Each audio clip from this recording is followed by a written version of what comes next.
नमस्कार दोस्तों, हर्ष academic online class में आप सभी का फिर से स्वागत है। पिछले वीडियो में हम लोग मनोविज्ञान के विकास क्रम के बारे में पढ़ रहे थे।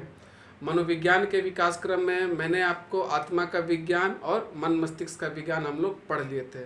दोस्तों, जब 17वीं शताब्दी में मन या मस्तिष्क के विज्ञान को अस्वीकार कर दिया गया, तब उसके बाद एक नया विज्ञान आया और उस विज्ञान का नाम था चेतना का विज्ञान। चेतना का विज्ञान। दोस्तों, चेतना का विज्ञान लेकर कौन आए थे? William wound. विलियम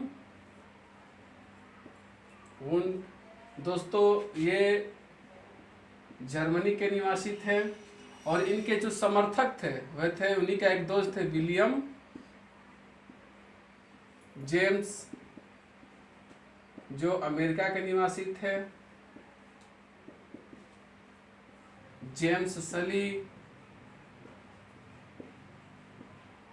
और वाइस। कहीं कहीं इनका नाम वाइल भी होता है। दोस्तों, चेतना के विज्ञान को पढ़ने से पहले हमें चेतना के बारे में समझना चाहिए और जानना चाहिए कि आखिर में चेतना होता क्या है। दोस्तों, यह जो चेतना है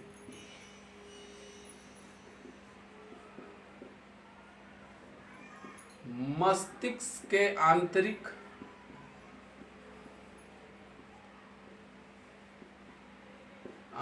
भाग को चेतना कहते हैं। यानी चेतना कहते किसे है? मस्तिष्क के आंतरिक भाग को हम लोग चेतना कहते हैं। दोस्तों, जब 17वीं शताब्दी में मन या मस्तिष्क के विज्ञान को अस्वीकार किया गया। अस्वीकार करने का कारण क्या था कि मन या मस्तिष्क तो अमूर्त है और जो चीज़ हमको अमूर्त है, जो हमें दिखाई नहीं देते, वो उस पर प्रयोग संभव नहीं है, जिस कारण से मन या मस्तिष्क के विज्ञान को अस्वीकार कर दिया गया 17वीं शताब्दी में। लेकिन जब चेतना का विज्ञान जो लेकर आए विलियम वुंड, उन्होंने कहा कि चेतना पे प्रयोग संभव है, चेतना तो मूर्त है। इसीलिए उन्होंने चेतना पे प्रयोग के लिए एक प्रयोगशाला की स्थापना की। चेतना पे प्रयोग के लिए विलियम वुंड ने प्रयोगशाला का स्थापना किया। देखिएगा मित्रों, सन 1879 ईस्वी में मनोविज्ञान की प्रथम प्रयोगशाला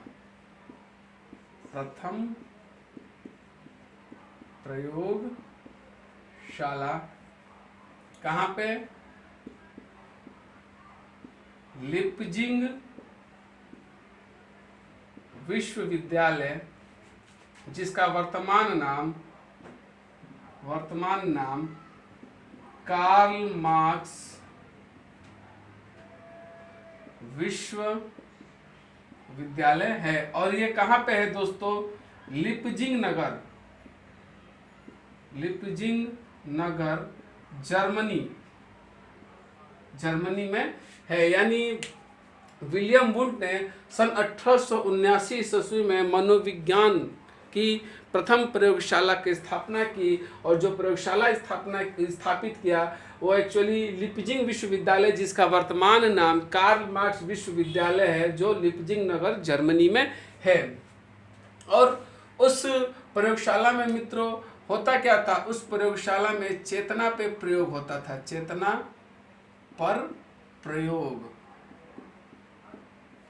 पे प्रयोग होता था। और दोस्तों, कोई भी प्रयोग करने के लिए एक विधि की आवश्यकता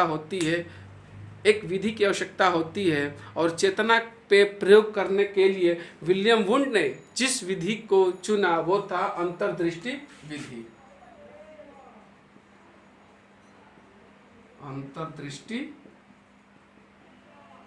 विधि। अब यहाँ से क्या निष्कर्ष सामने आ रहे हैं दोस्तों कि आप लोग ध्यान दीजिएगा, याद भी रखिएगा कि मनोविज्ञान की जो प्रथम प्रयोगशाला है वह 1879 में लिपजिंग विश्वविद्यालय, जिसका वर्तमान नाम कार्ल मार्क्स विश्वविद्यालय जो कि लिपजिंग नगर जर्मनी में है, हुआ था। और जो मनोविज्ञान की प्रथम प्रयोगशाला थी उसको स्थापित किसने किया था? विलियम वुंट ने किया था। और वहाँ पे होता क्या था? चेतना पे प्रयोग होता था और जो विधि थी वो थी अंतर्दृष्टि विधि के द्वारा चेतना पे प्रयोग हुआ करते थे।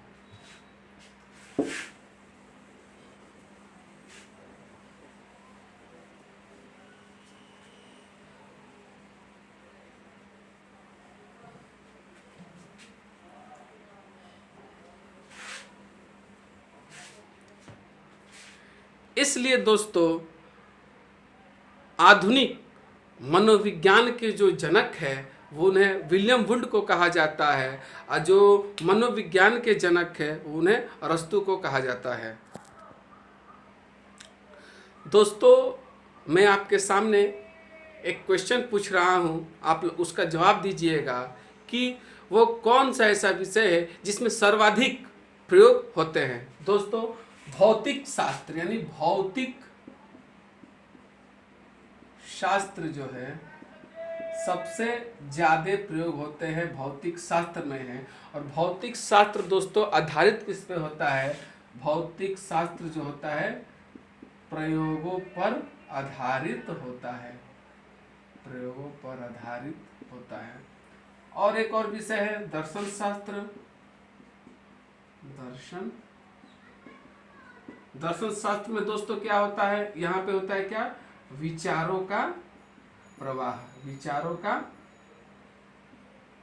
यानी सर्वाधिक जो प्रयोग होता है दोस्तों वो भौतिक शास्त्र में होता है। और दर्शन शास्त्र में दोस्तों केवल विचारों का प्रवाह होता है। यानी दर्शन शास्त्र में हम लोग क्या पढ़ते हैं? हम लोग ये पढ़ते हैं कि जब मनुष्य का मिलन ईश्वर से होता है तो उसको ज्ञान की प्राप्ति होती है, आत्मा परमात्मा ब्रह्म का अध्ययन होता है वहाँ पे। तो दर्शन शास्त्र में विचारों का प्रवाह होता है। और अरस्तु के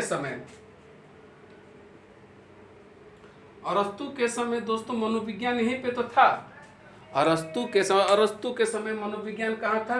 दर्शन शास्त्र के पास था, दर्शन शास्त्र के पास था। और वहाँ पे होता क्या था? वहाँ पर भी विचारों का प्रवाह ही था। आत्मा का विज्ञान अरस्तु लेकर आए थे और वहाँ भी क्या था? केवल विचारों का ही प्रवाह होता था। लेकिन एक व्यक्ति आए विलियम वुंट और उन्होंने दर्शन शास्त्र के चंगुल से छुड़ाकर, दर्शन शास्त्र से उसको हटाकर एक स्वतंत्र विषय का दर्जा दिया और मनोविज्ञान को दर्शन शास्त्र से हटाकर भौतिक शास्त्र के निकट ला दिया। और लाने का काम किसने किया? विलियम वुंट ने किया। अरस्तु के समय दर्शन शास्त्र के पास मनोविज्ञान था, फिर विलियम वुंट आए और विलियम वुंट ने दर्शन शास्त्र के चंगुल से निकालकर एक स्वतंत्र विषय का दर्जा दिया।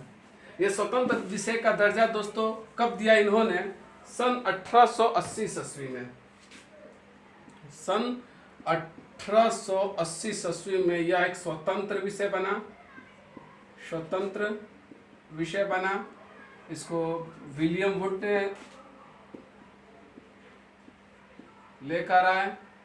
विलियम वुंट इसलिए आधुनिक मनोविज्ञान के जनक विलियम वुंट को कहा जाता है। ठीक है दोस्तों, यहाँ पे आप लोग को समझ में आया कि 1880 में मनोविज्ञान दर्शन शास्त्र के चुंगल से छूटकर अलग होकर एक स्वतंत्र विषय बना। और वो स्वतंत्र विषय बनाया कौन था? किसके वजह से बना था? विलियम वुंट के वजह से बना था। दोस्तों 19वीं सदी में इस परिभाषा को भी अस्वीकार कर दिया गया। इसके बाद एक और नया विज्ञान आता है, वो है व्यवहार का विज्ञान। दोस्तों 19वीं सदी में इस परिभाषा को अस्वीकार क्यों कर दिया गया? आइए हम लोग देखते हैं। इस परिभाषा को इसलिए अस्वीकार कर दिया गया क्योंकि जो मस्तिष्क है, मस्तिष्क के दो रूप होते हैं। एक होता है आंतरिक रूप और एक होता है बाह्य रूप। आंतरिक रूप जो होता है वो चेतना होता है, और बाह्य रूप जो होता है वो क्या होता है? व्यवहार होता है। यानी लोगों ने कहा कि जो चेतना का विज्ञान है उसके द्वारा केवल मस्तिष्क के आंतरिक भाग का ही अध्ययन या प्रयोग संभव है। एक पक्ष उसका बाह्य पक्ष, बाह्य रूप, व्यवहार उसका छूट जा रहा है, जिसके कारण इस परिभाषा को 19वीं सदी में अस्वीकार कर दिया गया और उसके बाद एक नया विज्ञान आया, व्यवहार का विज्ञान आया। दोस्तों, आज के लिए बस इतना ही रहने देते हैं। आप लोग अच्छे से पढ़िए, ध्यान लगा के पढ़िए, और आपको कुछ समझ में नहीं आए, कुछ पूछना भी है तो आप कमेंट बॉक्स में जाके आप कुछ पूछ सकते हैं, जान सकते हैं। धन्यवाद।